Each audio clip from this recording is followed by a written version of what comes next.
극단적인 예시를 한번 들어볼게요. 자, 살인은 나쁜가? 이렇게 물으면 열이면 열 모두가 나쁘다고 대답을 할 거예요. 확실하냐? 생각해보자 이거죠. 임진왜란 때 이순신 장군이 해상전쟁 지휘를 했고 이 과정에서 사망했던 일본인이 5만 명 정도로 추산이 돼요.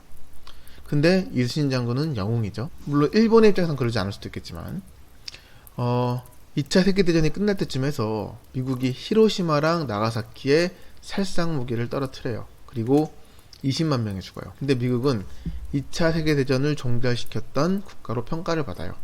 물론 일본 입장에서 좀 다르겠죠. 최소한 100만 명의 사람이 희생됐을 거라고 여겨지는 나폴레옹의 지위가 영웅으로 묘사가 되기도 하죠. 적군이 침투해 왔을 때 국민과 가족을 공격해 왔다고 칠게요.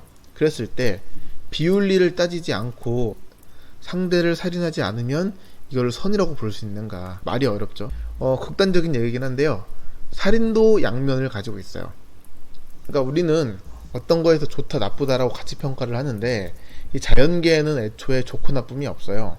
그냥 일어날 뿐이에요. 선과 악이라는 거는 자연에 존재하지 않거든요. 그냥 일어날 뿐이다. 빛은 좋고 어둠은 나쁘다. 이런 것도 우리가 인간이 일종의 가치 판단에 의해서 만들어진 가치관이죠. 이 존재라고 하는 거에는 좋고 나쁨이 없어요. 그냥 존재할 뿐이에요. 그러니까 우리가 그 영화 관상 보시면 수양대군이 그 영모의 상이라고 우리가 되어 있잖아요. 근데 이 영모가 결국에는 성공적이었어요. 그래서 이 수양대군이 결국은 영모의 상이 아니고 왕이 될 상으로 바뀌었거든요. 어떤 종교를 가지면 좋아진다 이런 것도 없고요. 좋아진다와 나빠진다도 없어요. 이 전부 다 가치 판단의 영역에 있어요. 어떤 음식이 맛있다 이것도 가치 판단의 영역이 있어요. 맛이 좋다고 하는 사람이 있고 또 맛이 없다는 사람도 있어요. 고양이를 좋아하는 사람이 있고 고양이를 싫어하는 사람도 있고요. 고양이를 좋아하는 사람한테 고양이를 선물로 주면 이거는 최고의 선물이 되고, 고양이를 싫어하는 사람에게 고양이 선물을 주면 이거는 나쁜 선물이 되겠죠. 그러면은 고양이 자체가 좋은 것이냐 나쁜 것이냐, 고양이 자체는 그냥 고양이일 뿐이다. 좋고 나쁨도 없다. 몇 개 예시를 더 들어볼게요. 물 중독 환자한테 물을 주는 것은 독이에요. 근데 탈수 증세가 있는 환자한테 물을 주면 약이겠죠. 물은 약도 아니고 독도 아니에요. 큰 돈을 버는 것은 행운인데 어떤 시기에 큰 돈을 벌어서 사망을 하게 돼요. 이것 때문에. 그럼 불행이 되겠죠. 이 모든 거에는 가치 판단이 들어가요. 가치 판단이라고 하는 거는 주관적이고 임의적이고 비과학적이고 상대적이에요. 상황에 따라서 성격이 달라지기도 하고요. 시간에 따라서 성격이 달라지기도 해요. 공간에 따라서도 달라지죠. 댄스 음악은 공연장에서는 선에 속하는데 이 장례식장에서는 그러지 않겠죠. 빨간색은 정열을 상징하는데 또다시 어딘가에서는 공포를 상징하고요. 그러니까 무슨 말이냐, 댄스 음악이냐 빨간색이냐 이 자체로는 좋고 나쁨도 없고 선과 악도 없어요. 그냥 그 자체 존재일 뿐이다. 그러면은 나는 좋은 사람인가? 나는 좋은 사람일 수도 있고 아닐 수도 있어요. 나는 좋은 사람도 아니고 나쁜 사람도 아니고 선도 아니고 악도 아니고 불행한 사람도 아니고 행복한 사람도 아니에요. 이거 전부 다 가치 판단의 영역에 있을 뿐이거든요. 그러면은 나는 그렇겠다 칠게요. 내가 좋은 사람이다, 내가 나쁜 사람이다 라고 정의하고 있는 사람이 있을 거 아니에요. 이 상대는 좋은 사람일까요 나쁜 사람일까요? 좋은 사람도 아니고 나쁜 사람도 아니에요. 선도 아니고 악도 아니고 불행도 아니고 행복도 아니에요. 그냥 그 자체예요. 그냥 전부 다 가치 판단에 의해서 그 영역이 결정될 뿐이거든요. 저기 한 뼘을 폈어요. 이렇게 이 한 뼘을 기준으로 해서 경복궁을 재면 어마어마하게 큰 거잖아요. 근데 명왕성을 기준으로 경복궁을 재는다고 쳐볼게요. 그러면은 이게 허무맹랑할 정도로 작겠죠. 그럼 경복궁 자체는 큰 걸까요 작은 걸까요? 큰 것도 아니고 작은 것도 아니다.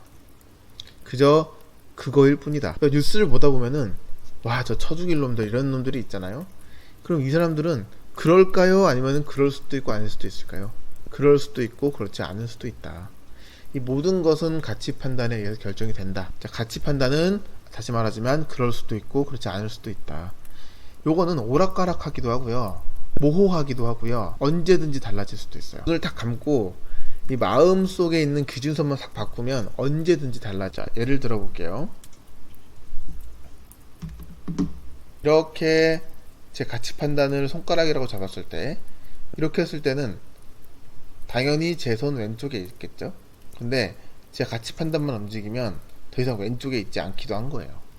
기준선을 바꾸면 언제든지 달라질 수 있다는 거거든요. 이 모든 것은 상대적이에요. 이 보기에 따라서는 이 우주도 티끌이 되기도 하거든요.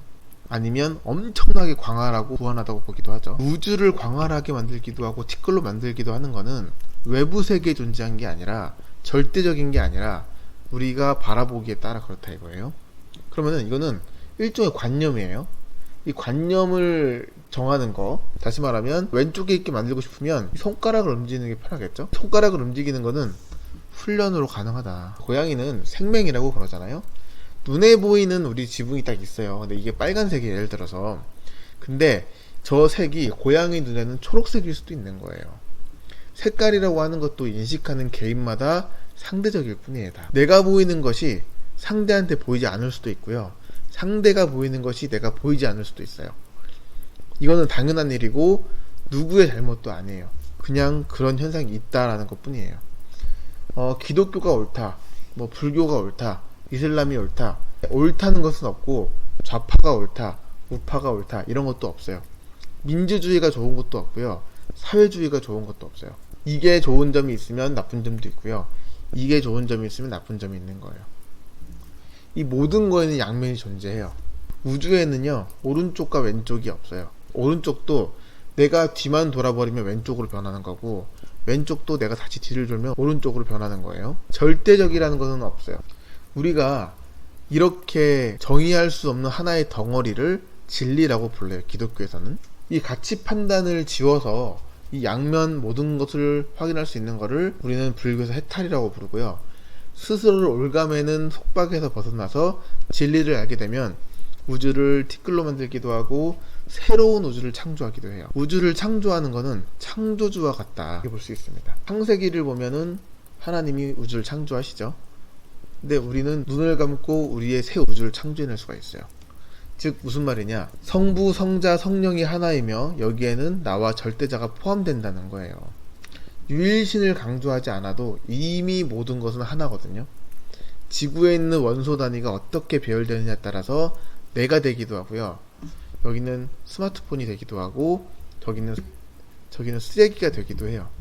이거는 그저 배열의 문제일 뿐이에요. 뭐 어떤 게 우수하거나 어떤 게 열등하다 이런 것도 없어요. 우주의 원소의 개수가 단 하나도 바뀌는 게 없어요. 단지 그 순서만 달라질 뿐이거든요. 이게 우주가 계속 팽창한다 그러고 새로운 게 만들어지는 것처럼 보이는 이유는 형태가 바뀔 뿐이거든요. 얼음은 온도가 올라가면 물이 되고요, 더 올라가면 수증기가 될 뿐이에요. 근데 그 분자를 봤을 때는 H2O로 본질은 똑같아요. 둥근 컵에 담아도 네모난 컵에 담아도 물은 그냥 물이에요. 그 물이라는 것 자체만으로도 그냥 완전할 뿐이거든요. 이렇게 모든 것은 원래 하나 덩어리였는데 형태가 이렇게 되고 저렇게 되고 하는 것은 본질이 아니에요. 본질은 우리가 어떻게 바라보느냐. 이건 아까 말씀드렸지만 충분히 훈련에 의해서 갈고 닦을 수가 있다. 이 세상 모든 것을 오른쪽으로 옮겨봐야 내가 뒤만 돌면 다 왼쪽에 서 있을 뿐이거든요. 그러니까 만물을 움직이려 하지 말고 마음속에 있는 것을 움직여야 한다. 호흡을 하면은요, 숨이 들어오고 나가거든요. 이 들어오고 나가는 와중에도 이 생각이란 감정은 멈추지 않고 계속 파동을 쳐요. 이렇게 지금 나는 책상에 앉아 있는데 3년 전에 막 화가 났던 일이나 어떤 창피했던 사건이나 그리고 우울했던 일 같은 게 계속 돌아가는 거예요. 근데 그때 그 상황에서 전 지금 벗어나 있고 한참을 떠나왔거든요, 시간과 공간을. 그런데도 그거를 놓지 못하고 우리의 기억이 그쪽으로 가서 계속 그걸 붙잡고 있겠죠. 모든 감정이라고 하는 거는 일시적이고 영원하지 않아요. 들어왔다가 스치고 나가요.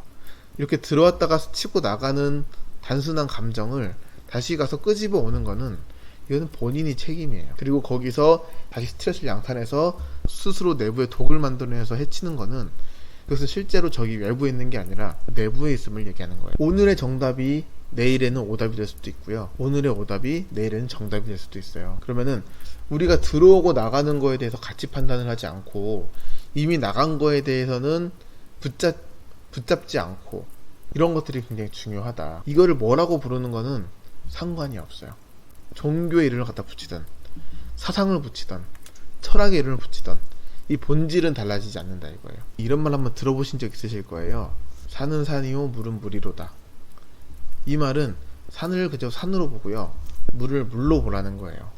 누군가는 산을 보면서 지나가 버린 옛 추억을 떠올리기도 하고, 물을 보면서 슬펐던 기억을 떠올리기도 하는데, 사실은 산이나 물에는 어떠한 것도 담고 있지 않고 그저 산일 뿐이고요, 물일 뿐이다. 그래서 오늘도 약간 좀 철학적인 얘기였는데, 살다 보면 스트레스가 많아지기도 하고 이게 우울해질 때도 있는데, 이미 지나가 버린 일에 대해서는 우리가 내려놓고 조금 더 편안하게 살아보자, 이런 의미에서 영상을 촬영했습니다. 감사합니다.